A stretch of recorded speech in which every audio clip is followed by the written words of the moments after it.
You're not stuck. You're just too comfortable. And your brain will do everything it can to keep it that way. Let that sink in. Because the life you're living right now, the job you tolerate, the dreams you keep postponing, the routines that feel safe but suffocating, they're not the result of limitations. They're the result of your brain's obsession with comfort. Now ask yourself, what if your entire life has been shaped not by what you truly want, but by what feels safest?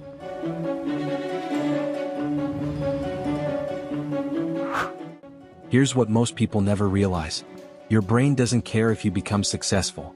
It cares if you survive. That's it. It's a 200,000-year-old machine designed for conservation, not creation. It wants predictable. It wants efficient. It wants easy. Because discomfort signals risk, and risk to your brain means possible death. So what does it do? It clings to comfort, to routines, to anything that minimizes effort and avoids threat. Now layer on dopamine, the brain's reward chemical. Scrolling social media? Dopamine hit. Eating junk food? Dopamine hit. Avoiding that hard conversation or big risk? Relief, and another dopamine hit. It becomes a loop. We chase what feels good now and avoid what feels uncertain later. And the cruel irony? Real growth, real change, real breakthroughs. They don't give you instant rewards. They give you resistance. They give you fear. They give you silence before progress. So you wait. You stall. You tell yourself, I'm just not ready yet. But what you're really saying is, this feels uncomfortable. I'll stay where it's safe. Let's be honest, you're not stuck. You've just chosen the path of least resistance for so long, it feels like there's no other way. What we call stuck is often just this, overthinking instead of acting. You convince yourself you're being thorough, but you're just scared to move. Endless planning. You've got vision boards, journals, color-coded apps, but no action, no momentum.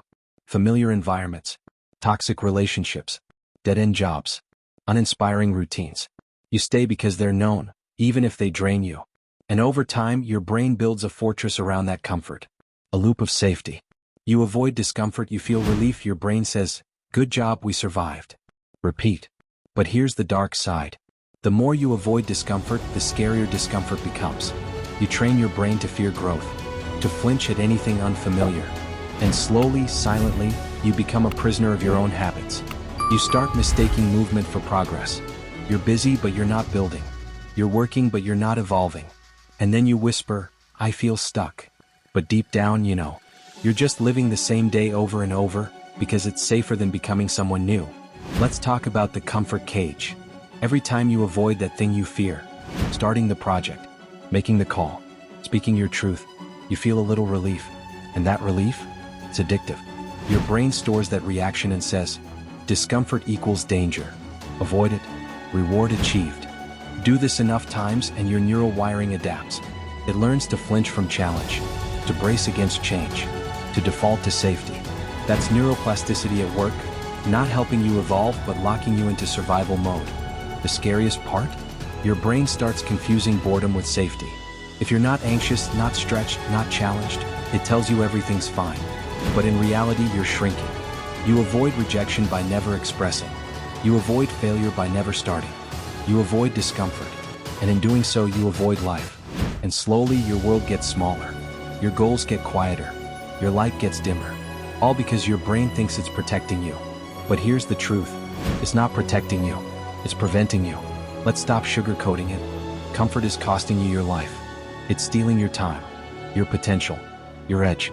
Every moment you choose ease over effort, distraction over discipline, routine over risk.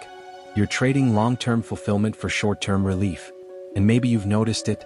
You're not in pain, but you're not alive either. You're not failing, but you're not winning. You're not miserable, but you're not fulfilled.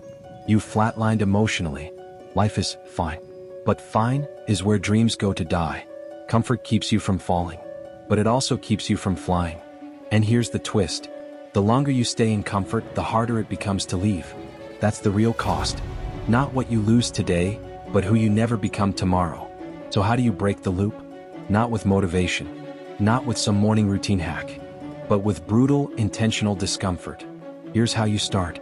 Do one uncomfortable thing every day. It doesn't have to be big. Say no. Speak up. Start the thing. Discomfort is a skill. Train it like a muscle. Catch your escape routes.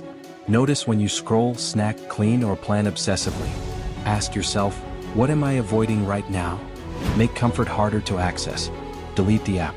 Lock the remote. Put friction between you and your distractions. Delay gratification. Feel the urge to soothe? Don't. Sit in it. Let the discomfort rise. You'll realize it doesn't kill you, it frees you.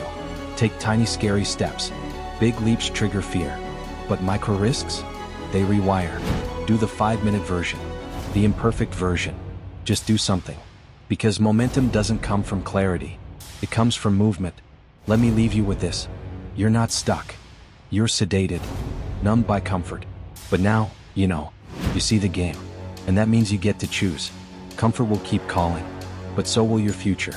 So here's the challenge. Do the thing your brain tells you to avoid. Send the email. Take the risk. Start the damn project. That's the map out. That's where your real life begins. Not in the safety of comfort, but in the fire of change.